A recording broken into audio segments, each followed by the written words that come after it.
Hi, good afternoon and welcome, or good evening, depending on what time you're watching us today. My name is Diana Catherine Plopa. I am with Pages Promotions, and you are watching Indie Reads TV. Today in the studio, we have with us, and I'm having a, there we go. Today in the studio, we have with us Matt Lubbers-Moore, and he is from ReQueered Tales, which is a wonderful indie publishing house, and he'll tell you more about that, and we're going to have this great conversation. So, Matt, I'm really happy to have you with us. Thank you so much for coming in today. Well, thank you for having me. Sure. Can you tell us a little bit about ReQueered and what your mission is there?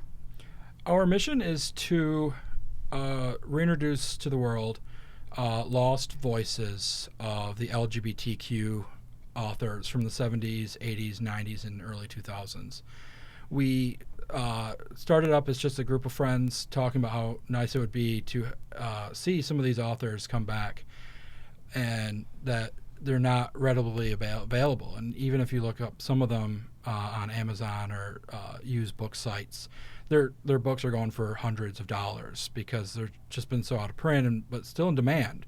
So we thought it'd be so nice to see these books be reintroduced as ebooks and be made available for the general public again. That's pretty awesome.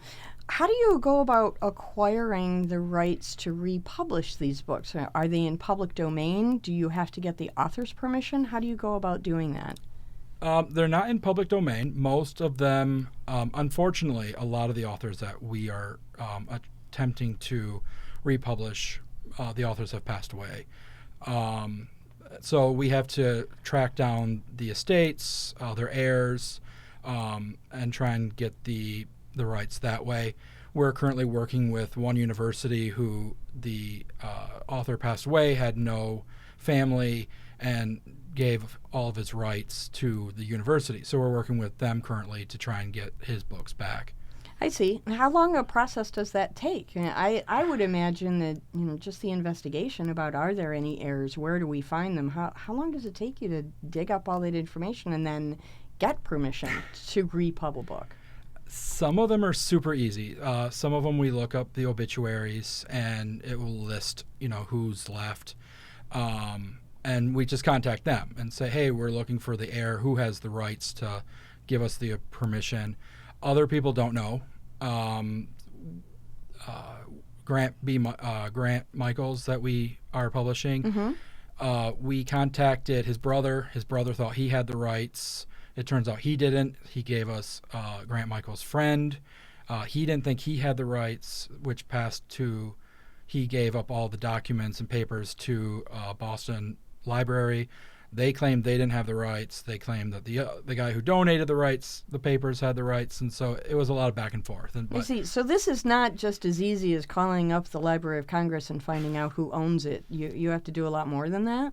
That would be amazing if that was all it took. We have a lawyer in Los Angeles who she tracks down estate papers and obituaries and just tries to find the wills and the probate papers to try and find out who has the rights. Otherwise, it's just a lot of detection work on our part just to try and find who has the rights. Okay.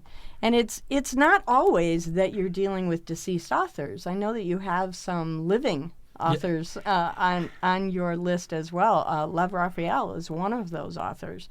Can you give us an idea of how many you publish and how people might contact you?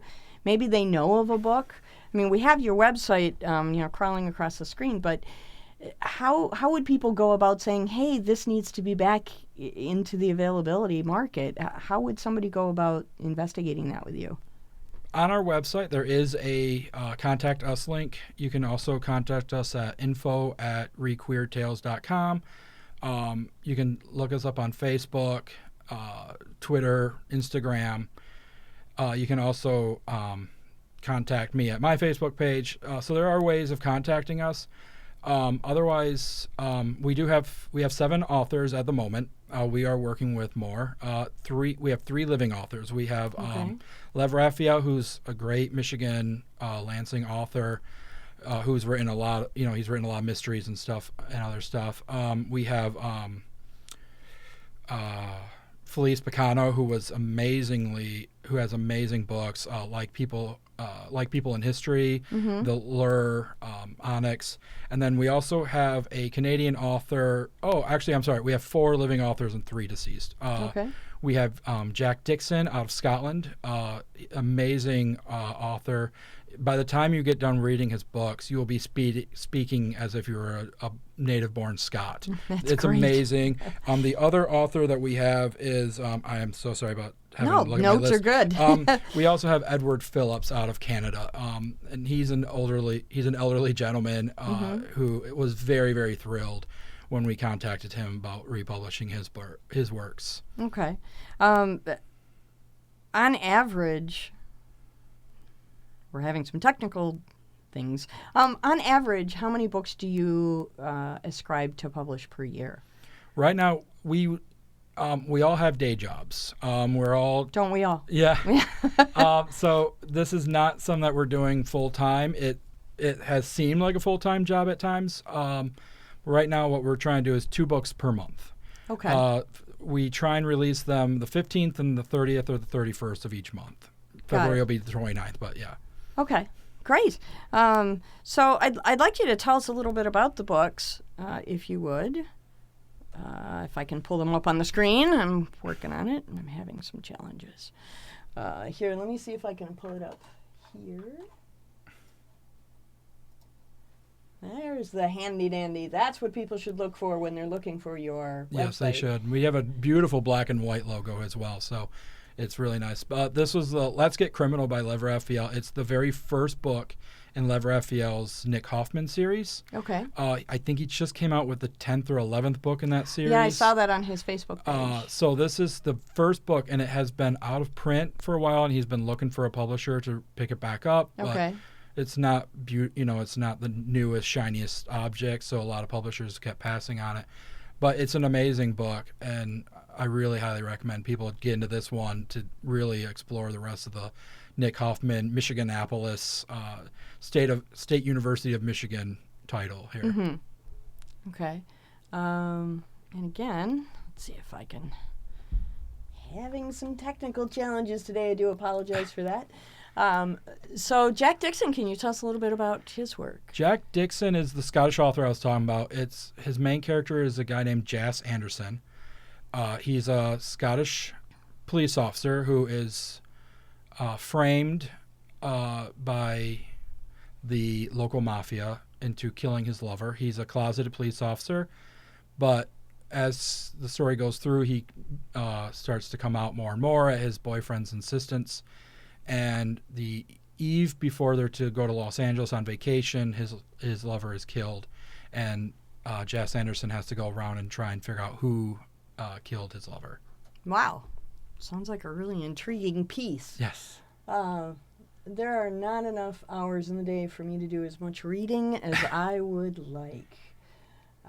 And it has been a joy to read, because I've read all these books years ago, and it's just been a joy of rediscovering them on my own. And Jack Dixon is just an amazing person. He does a lot of play work in Glasgow, and so it's just amazing just talking to him and reliving it. J. Laws, can you tell us a little bit about this author? J.B. Laws won a competition in San Francisco to have this book published. Okay. Sasha Allison of Allison Publications worked with City Lights Bookstore, and they ran a competition to get the best new author published. And J.B. Laws entered. There were less than 20 books, which made Allison incredibly nervous. Oh, sure, it would make me nervous as well. And so he was not expecting very good quality work. And when J.B. Laws presented Steam, he was completely blown away. Allison had never had a horror book in his... he had never published a horror book before. Mm-hmm. And this is a incredibly creepy story. It's one of those books I'm going to have to turn on the lights every other chapter. Don't read this at night. It is That's spooky. Yeah, huh? J.B. Laws was... people called him the Stephen King of gay literature. And some people felt... That's high praise. It is incredibly high praise, and it is an incredibly great book. Unfortunately, J.B. Laws passed away from AIDS shortly before his second book came out, which is called The Unfinished, which will come out in October. Okay. Wow. It sounds like you have a really eclectic group of authors. Can you? What's the biggest challenge in? I hate to put it this way, but what's the biggest challenge in wrangling them? And it sounds like you have a lot of different people coming from a lot of different, first of all, genres. Right. You know, LGBTQ literature is as varied as straight literature is. We all know that. Yeah. But as a publisher, how does it work for you to wrangle these people coming from different directions? Do you just take each project as an individual adventure, or do you have a larger scope that you work out of? We really wanted to stay with mysteries. We all have some sort of background in mysteries. Okay. There's 3 business partners, myself, there's Alexander in Toronto, Canada, and then we have Justine out in Los Angeles. And we all met through a Facebook page for gay mysteries. And we love mysteries. I'm currently writing a bibliography of gay mysteries. Very cool. And so we're all just kind of like, we love mysteries. And so we kind of wanted to stay with that. But as we've been going along, J.B. Laws just kind of fell into our lap. And we're like, we can't pass up such great literature. Right. Felice Picano, who was incredibly popular and a very great author, he came to us and said, "Hey, I've got these 4 books that we want to that I want to see back in the light," and we can't turn down Felice Picano, and so right. so we're trying to stay as focused as we can on like genre fiction, but obviously there's no way we can turn down great LGBT That's literature. a tough thing for anybody. Yes. I walk into a used bookstore yesterday and I had a hard time keeping my credit card in my pocket. Oh, that's impossible. The one problem that we are having is we're having a hard time getting non-gay authors, so like lesbians, transgender, who are writing. Who so have written. You're thinking about straight authors who have written LGBTQ. And we're fine with that. But I just mean like, we're having problems getting lesbians, bisexual, and transgender literature. We have approached quite a few. We've sent out emails, and we're just having a harder time attracting those authors. And so if anyone knows of those. Yeah, I was just going to ask, are you interested in current authors who are looking for pub deals, or are you only looking to repub? We're only looking to repub at the moment. Okay. It's a little easier. We don't have the distribution as other indie publishers or as the mainstream bigger publishing companies, and so we would not want to be a disservice to a new author who publishes a great work of art and say, hey, we think there's a better way for you to go forward. So yeah, we're just looking at republishing. Okay. So if it's a piece that's already been out in the world and it's been dormant for a little while, those are the pieces that you're actively Yep, those seeking. are the ones that we'd like. And we prefer the ones as far back as we can get, 60s, 70s, 80s, but really anything that's out of print that we feel should be back out in print, available for the general public, should be republished. Okay. This idea of conversation around the LGBT community, as you know, is a pretty contentious one right now in our country, depending on which side of the fence you're standing on. Mm-hmm. For people like me, I'm sitting on the fence, so I love everybody equally. This is not an issue for me, but I'm sure that in publishing you get some backlash, some repercussions. Can you talk a little bit about what that's like? Are you running against any roadblocks when you do this publishing work? Fortunately, we're new enough that we haven't had any backlash. I know we have a lot of people that will ask us why we're not publishing this or why we're not publishing that. One big thing is gay erotica from the pulps from the 50s, 60s, and 70s that were very popular back in the day. We might look into publishing those later on.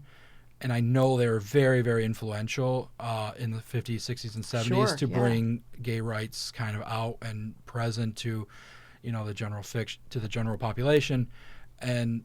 But at the moment, we're not looking at publishing erotica, and I know we've had a few people disappointed in us that we're kind of avoiding that at the moment. But the erotica is really a much more narrower niche. At least from the books that I've seen, LGBTQ erotica is a much smaller slice of the reading population than the overall LGBT community. So it seems to make sense to me that you would wait a little bit to approach that segment of the population. Have you thought at all about branching out to other genres or even perhaps some nonfiction work, maybe some memoir work? We had an agent from a New York company approach us with a bunch of titles that were out of print from LGBT authors. At the moment, we're going to stick with our genre fiction authors, and hopefully in time as we build our brand, we'll look into nonfiction, because there is some great nonfiction books by some great authors. So that would be something that we would look into down the road. What about children's books for that community? I know of a particular author. He's actually coming in later to do an episode of Indie Reads TV with us, and he wrote a wonderful book for children who are transgender children. So is that something that, I mean, it opens up a great question, right? Are those types of books something that you'd like to see? I mean, I know that the transgender issue really isn't an older question. It's a much newer conversation that we're having these days. Are there any of those types of books that you might be interested in? To be honest, I don't think we've ever discussed children's books. That's a really good question. I would have to bring that up with my business partners, because I can't. I'm sure there's a lot of good, older, out of print LGBT books that would be children's books, and that would be something that we should definitely YA explore. Books. Yeah, YA books that we could explore as we get more secure. Okay.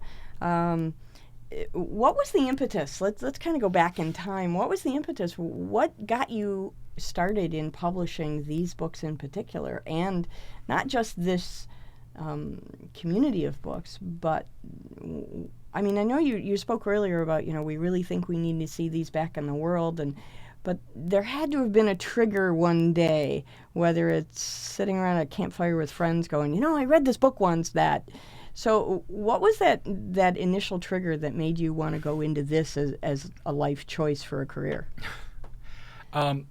There's a wonderful author named John Morgan Wilson.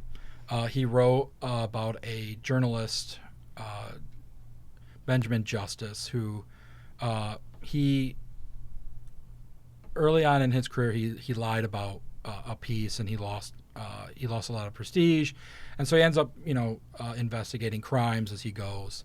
I think there's 8 books in that series, and someone said it would be one, and these books have been out of print for years. They're Okay. really expensive online, and someone said it would be really wonderful if someone would republish these, if they could get a hold of John Morgan Wilson, who I believe is in his 80s, and see if they could republish his books. Mm-hmm.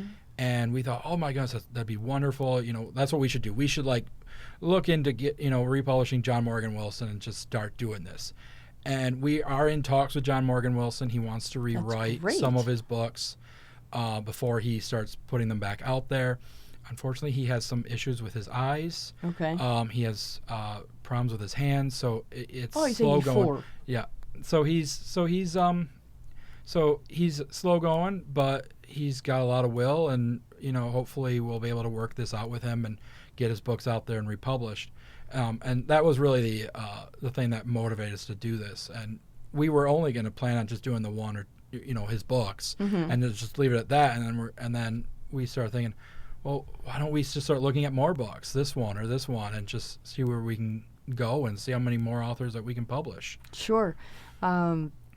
So what are the long-term, we have about 5 or 6 minutes left, what are the long-term goals? I know that And for all of us who are similarly afflicted by this literature bug, we just want to put more books into human beings' hands. What's the long-term goal for the company? Long-term goal is to try and have at least 2 books per month and reintroduce as many of the out-of-print books that we can. Try and get as many LGBT books out there that we can that are out of print. The worst thing for us is that there's so much history. I mean, there's been books going back to the 60s, 50s that nobody knows about anymore, that nobody reads anymore because they just can't get them. And so what we'd really like to do is bring back these voices that have been silenced for so long and reintroduce them to the world so we can have our history and see how we can go forward. Absolutely. So if there are people out there who know of books that might be available, if you could choose 2 authors that you'd really love to get their work in your publishing house, which 2 authors would you really love to have? The biggest author that we would love to have would be Joseph Hansen. The great thing is he wrote these 12-book series, the Dave Brandstetter series. His first book was published in 1970. I refer to him as the godfather of gay mysteries. He is incredibly talented, incredibly great author. For a week before we contacted his agent, unfortunately he passed away in the early 2000s. But unfortunately, a couple weeks after we contacted his agent, it turned out someone else had already grabbed them. Okay. So they will be republished by Soho Crime, which is great. But they're only republishing the Brandstetter series. He has another 20 books out there, and we are working with the agent to try and bring as many of those back as we can. Okay. Because there's so many great ones in there, and that would be the one author that we would love to have. Is there republish. a secondary wish? Oh boy, there's so many. It's sad because not sad because they're all unpublished, but there's Michael Nava who wrote his Henry Rios series. He just started up his own publishing company to republish his own works. Oh boy, yeah, I would. There's so many. I would just say I can't even think of all the ones that I'd like, but there are a lot of authors out there that we would love to get. And if anyone knows of any and knows how we can get a hold of them, I would love to hear from them. That would be great. Would you welcome conversations with estate agents or estate sale people who perhaps maybe they're not readers coming to you and saying, hey, I love this person's work, can you do something? Maybe they're handling an estate of a family member that passed away, and would you be open to those kinds of conversations as well? Absolutely. I've been in contact with agents, I've been in contact with estates, I've been in contact with family members. Anyone who says, hey, I really would love to see this book back and published. I really enjoy these books. I would love to hear from as many people as possible and get as many of these books out there that we can. Okay. Aside from the erotica books, are there any books that you don't want to handle? What should people stay away from when they say, hey, I've got a great idea for you? What are some things that are just you don't want to see cross your desk? I'm really open to anything. Even erotica books are, some of the best authors that we have. Stephen Saylor wrote his Roman books, and before he wrote his Roman books, he wrote erotica, and I wouldn't mind republishing them down the road. Okay. Same thing with any sort of with the nonfiction. I wouldn't mind seeing nonfiction down the road. So really, if anyone has ideas, we have a database that we have created because there's so many great authors out there, but we don't want to handle them right now. But maybe down the road we will want to handle them. So we are creating a database for the authors that we will look at down the road. Okay, that's spectacular. What's the... Oh, so many questions. This is This has been such a real pleasure for me to spend time with you, because talking about these kinds of books is something that I don't normally get to do. These are not mainstream, mainstream books that are out into the world. So I'm really excited to be able to have you on the show, because this is opening up an opportunity for people who don't normally look into these books, that maybe they'll have an opportunity to say, hey, maybe this is something new I should take a stab at and look at. Well, the great thing is that we've published our first book in May, and we didn't even think about the date, but this is the 50th anniversary of the Stonewall riots, and I feel like it's really a great time for people to dig into the LGBT history and find the authors that authors now are building upon. Yeah. There's the thing that I love so much about this, and I'm sorry, we're having a little bit of my technical stuff is moving a little slow for me today.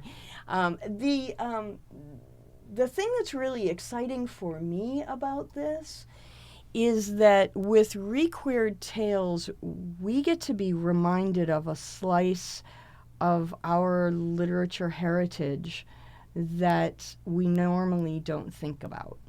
And so I'm very pleased that you're able to bring this to the world and remind people that, hey, there's this whole other slice of wonderment out there between the covers of a book, and you should really look into it. Well, and nowadays there's so many books being published by women authors, straight women authors, that are like romance, and they tend to ignore the rich history of gay literature. And I just feel like we're losing something when the hashtag Own Voices movement is being overshadowed and outspoken by a non-minority group. And so it's just a wonderful act that we can do to make sure that people are still aware that, there has been a rich history of gay books. Absolutely.